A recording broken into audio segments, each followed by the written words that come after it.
Hey guys, how you doing? Big Daniel, bring you another episode of Import Life Media, and yeah, this is Takeover News. I'm gonna start this video off first and foremost saying that I'm gonna be showing you some, explicit content, some content that might be very disturbing.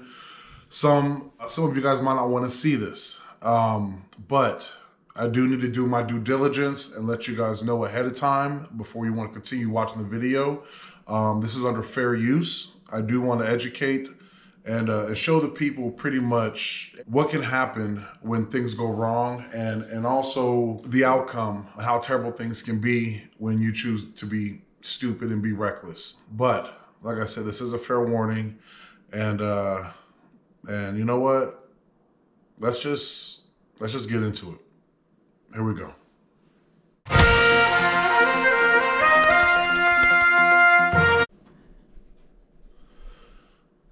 All right.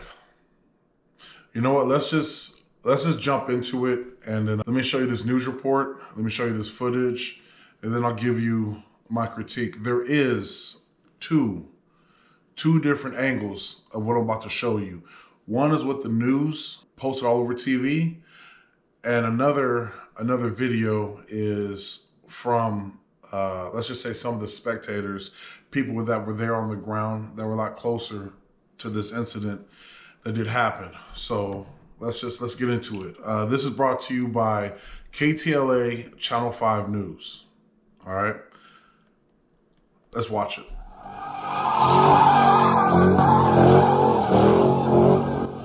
A street takeover in Anaheim takes a terrifying turn when an out-of-control car swerves into the crowd, running over two teenagers. The driver manages to escape into the crowd as angry spectators attack the vehicle. KTLA's Rachel Menitoff live in Anaheim with the latest on those injured teens and the search for that hit-and-run driver. Micah Scher, good evening. Miraculously, the two teens injured at this intersection are going to be just fine. And when you see the video, you understand just how dangerous this street takeover was, with cars doing donuts at high speed and people watching and throwing fireworks in all directions. Daring and dangerous. The driver of a 10,000-pound Dodge Charger recklessly doing donuts and taking over the intersection of Orangewood Avenue and State College Boulevard early Friday morning, as hundreds of people watched and recorded from the sidelines. It was late and it was a bit of a, is this actually happening or am I asleep? Like a wow moment.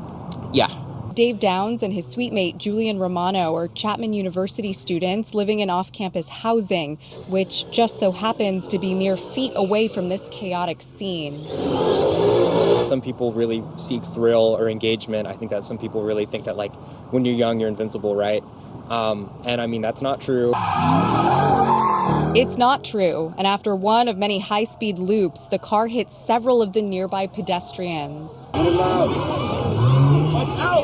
And two people became trapped underneath the car. Videos circulating on Instagram show what appears to be people trying to lift the car up to rescue the two young men, one of whom looks to be bloodied and barely conscious. Despite their injuries, the teenagers are now stable. One is from Lancaster, the other from the city of Orange. So social media is one of the main driving forces of how these events are publicized. And so that's where a lot of the participants receive their information. The driver at the center of this ran away, and so did most of the other onlookers. People come from all over the Southland to participate in these. And within a moment's notice, you'll have several hundred people in an intersection participating in this very unsafe and reckless behavior. Back in 2021, the city of Anaheim actually passed a law allowing the police department to cite spectators at street takeovers. Third-year Chapman student Jack Wailuda says this one lasted a good amount of time, at least an hour, if not longer. Given what he saw, Wailuda says he's not surprised. The gathering had a dangerous ending. We saw some people get hit, but they didn't go into the car. It was just hit by the side of it. And we saw it from the balcony and from over here. And we were like, why are people even participating in this? Police are trying to track down the driver of the car who's potentially facing felony hit and run charges. Authorities pretty confident they'll be able to do so because of all of the social media video that's circulating. They also believe that other people were injured during this street takeover. They want to hear from them as well. We're live in Anaheim tonight. I'm Rachel Menitoff. Share Micah, back to you in studio. All right, Rachel, thank you. Ooh. All right. So there was a lot that was said there. All right. So street takeover, Anaheim. First of all, it was a Dodge Charger. As far as I know, Dodge Chargers are boats and they're heavy. I don't know any that weigh 10,000 pounds. Might need to check my facts. I don't know what was in the vehicle, but they're maybe stretching out some of the facts of the vehicle just to kind of, for the awe and the shock factor. But either way, I wouldn't want anything on top of me. I wouldn't even want a damn golf cart on top of me, all right?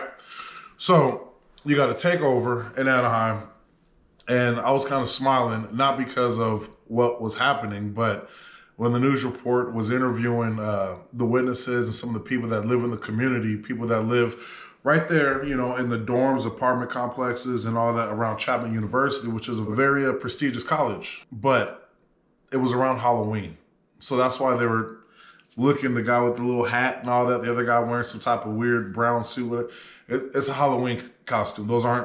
Hopefully those aren't people's regular outfits. But yeah, so you see the cars going around, and pretty much the whole motto is get back or get smacked, and it's kind of like a free-for-all. If you get hit, it's on you. Otherwise, stay back. You don't have to worry about it. Or don't go at all. You know what I mean? I got one. Let's come up with a little phrase. Why in the hell do y'all want to go to jail? Or here's another one. Let's think. What's wrong with y'all that you want to end up in the hospital? I don't know if it's catchy. It rhymes though. Let's stop with the humor. Let's get serious. The other thing you also saw was that the police and the reporters said the police have a pretty good inclination that this person's going to get caught, because after they hit the people, it's crazy because you saw how the picture was blurred out. You can still see red. You can still see arms hanging out, because outside of getting ripped up, there's not that much space underneath the car. You have the tires ripping you up. You have the heat from that exhaust, and yet you can't go anywhere. Those people were I know they probably didn't expect for any of that to happen. Nobody goes, well, you know what? I want to end up underneath the car. Let's do that tonight. Nobody expected that. So the police pretty much are saying that they're going to find out who did it, because this person hopped out the car and disappeared into the crowd. Outside of all of the cameras, everybody's cell phones that are watching and posting and social media, the police just have to go and figure out, just which one's closer. Okay, we have a cell phone footage from the one side of the car. Here's the other side. Oh, we have this person flying by. It's very easy. Outside of that, if this car wasn't stolen, because most of these cars are stolen, let's say this car was not stolen. Okay, we could just look up the license plate, find out who it is, track him down. Let's go to his address. Who's this registered to? What's their last known address? Boom, we're gonna find you. Or if it is stolen, if they don't get fingerprints from the vehicle, they're going to get the people running away. Here's what is kind of stupid to me. The car is on top of multiple people, and yet you see people, they're trying to lift it up. But while some people are trying to lift the car up, everybody still wants to record. There's people's lives in danger, Another thing, a whole hour. They passed a law in 2021 saying that whether or not you're even participating, the fact that you're there, everybody can be cited for a citation, whether you're involved in the takeover or not, just the fact that you're there. Everybody can get in trouble. But if people are watching from the balcony, people are watching from the street, everything was happening for about an hour. An hour. You go to downtown of whatever city that you're at, or even just some local bar, get into a fight, have the police get called, they're showing up. Have a grocery store getting robbed, they're gonna be there. But multiple phone calls came in and over an hour's time and nothing. And when the police did show up, there were still a lot of people there. But here's my thing. Maybe they didn't want to have a response time of being quick, because at most of these takeovers, people get hurt. If you ever have been, let's say, a gunshot victim or something like that, you get hit with a bullet, you go to the hospital. Under procedure and protocol, the hospital must notify the police. We have a gunshot victim or whatever like that. So now they could find out who got hit, where were you, and you know what I mean? Like, everything's gonna be exposed. So it's almost like the police kind of know people are gonna get hurt. I've seen videos of people pulling out guns. I've seen videos of people fighting, you know what I mean, getting hit. And when things like that happen, you're not just gonna go home and be okay. You're going to the hospital. And at the end of the day, sometimes the police might not have to show up to these takeovers because they know that in due time that night, the hospital is going to start admitting people that were there that got hurt. And they're going to show up and start asking questions. And even the fact that they were there, boom, guess what? You just got in trouble. Expose yourself. I don't know if that's true. That's just my theory, because I don't know any other reason why. Well, you know what? Thinking about it, they were wearing Halloween costumes. There's probably so many other Halloween parties and drunk drivers. And, it might have been a crazy week or crazy weekend. So, I don't want to put that on their lack of authority in terms of their slow response time. But that wasn't cool. They're in the hospital. But I heard something different.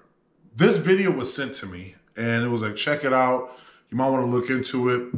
This might be good for your channel. And when I saw it, I was like, I don't really know if, you know what, it is what it is. But then more videos started getting sent to me. Not at all going to tell you who or whatever, but more videos started getting sent to me, like I said, of different angles of this takeover and of what happened, Because it's crazy. If something good happens or if something bad, let's say something bad, people post it for clicks, views, likes, and for the awe factor.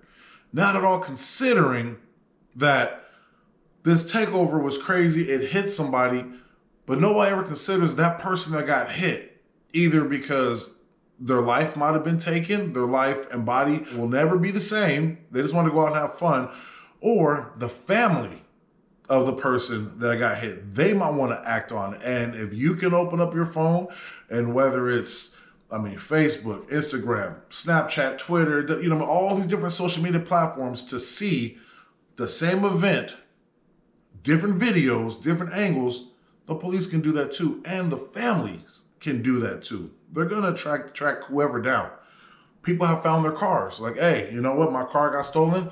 It was at this takeover. Here's the footage. And they see who was driving. But let me get into another video that was sent to me. It's the other angle, the other side of this incident that the news didn't show you. Let's get into that right now.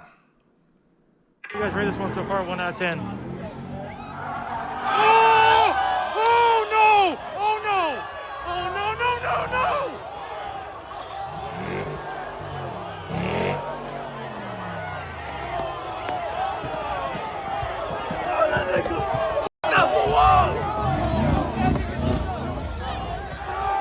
There's still a guy under it, bro. I know. There's still a guy under it. So stupid. So stupid. So stupid. All right. You see how the car, it hit the group of people, they were underneath it. Literally, you see the tires and the whole vehicle of the car get off the ground and it's stuck because there's people underneath it. So the car is stuck up. And while the car is up, you just hear, round, round, round. This person's trying to drive off, but you can't go nowhere without the tires being on the ground. So like I said, the exhaust and everything is burning up who's ever underneath it. If you're close to the tires, as those tires are spinning, it's ripping your clothes off, ripping your skin off. What? And then people run, perfect reaction. Whoever filmed that, just the no. Like you're seeing You're seeing almost like destruction getting ready to happen. And as it does, it gets worse and worse. So then as the car is on top of these people, bystanders, people partakers of this takeover, are jumping on the hood and roof of the car, which adds more weight to kick out the windshield, to dent the hood and do whatever. Cool. Guess what? Car's damaged. And that's probably another reason why the guy got out of the car and took off, because I've seen a lot of videos where people get pulled out the car, whether it's an accident or not, idiot behavior.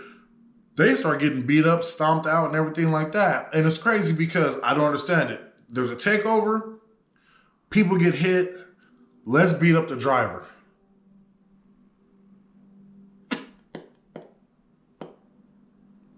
It's a takeover where people are just sliding around, doing whatever. People want to stay in the middle of the pit to touch the cars and record, or people want to get close to it as a car shoots by. But what about the people that are too close? Because the whole motto is get back or get smacked. Well, if that's known and understood, seems like everybody's at fault. It is what it is.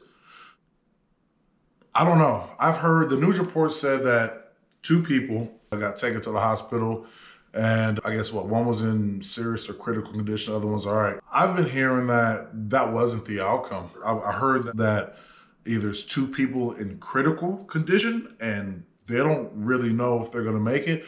I also heard that the 2 people did make it out of the situation. I mean, hope not. I hope not. And whether somebody isn't critical or whether the other person is okay, whatever, I hope everybody got out perfectly fine, and it was a mistake that they can always remember, and it's a lesson learned. You know, you never want anybody to lose their life being stupid, trying to have fun. So hopefully that's not what happened. But like I said, nothing good comes from these takeovers. You know what I mean? Like I said, if you pay attention to the video, a lot of people are wearing their Halloween costumes, but at the same time, you'll see balloons, and they're filled up with contents that are to be inhaled, and it kind of, let's just say, gets you high. So those people aren't in the right frame of mind. Who knows if people are sitting there smoking weed or drinking or who knows what anybody's under the influence of? And that's not even the drivers, that's the spectators thinking they can get close. Their timing is off, their vision is off, their thinking is off. You know, and that happens. And like I said, sometimes people get into fights and guns get pulled, knives get pulled. What happens if you want to go and have this big fun event at this street takeover and you're in the middle of it, doing nothing wrong per se, you're in the middle of it, now what? You're innocent in terms of this situation, but you're not innocent in terms of where you're at, because nobody should be there in the first place. Like I said, I'm sorry if you guys had to see this footage, and if it bothers you, hopefully you guys can learn something from it, to not be around any of this stuff, the dangers that come with it, and how to steer clear, no pun intended, steer clear of it. But I will give you guys an update whenever it's on the news or broadcast or whatever, because the driver of that vehicle is still at large. He's gone. He disappeared, ducked and dodged into the crowd, and they don't know who he is, where he's at, or anything about him, like the news report said. And I'm pretty much confident too. They're gonna find out who it is. That's way too many people. An hour of this. And you saw all the different cars and everything. And you know what's crazy? The police, outside of the person who's driving that car and the car that hit everybody, all these other vehicles that were there, they're gonna go back. How do you know they're not gonna show up to these people's houses and tow their cars after the fact? Arrest these drivers after the fact? Oh, you know what I mean? Like, it's always a ripple. It's always a domino effect. You're not just gonna, especially in Orange County, Chapman University. Oh yeah, no, you're tripping. They're not gonna let that go. And when there's already a law, anybody and everybody that's there can all get in trouble. Not only is it making Orange County look weak, but the police and law enforcement are going to make a point, and they're going to throw the book at them. It's going to be all bad. But prayers to the families, prayers to the people that got hurt and that they made it out and that nobody's life was lost. Let's hope for that, you know. And I thank you guys for tuning in, staying with me, checking out this episode. It was a little graphic, but it was much needed. You know, all this has to stop. It does have to stop. Nothing good's coming from it. There's too many factors there where all it takes is one thing, one person, one situation to go wrong. And that was one of them. But if you can, please like and subscribe to this video, my channel, support. If this is your first time, thank you for tuning in. If you want to see different types of content, go back on past videos and check out what I had going on. You know what I mean? Play catch up. And if you haven't done so yet, I'm also on Instagram. Give me a follow. It's at Import Life Media. All right, y'all? Big Daniel, signing out. Please, just do the right thing and stay alive, stay blessed, be healthy, and be smart. All right, y'all? Until next time. Bye.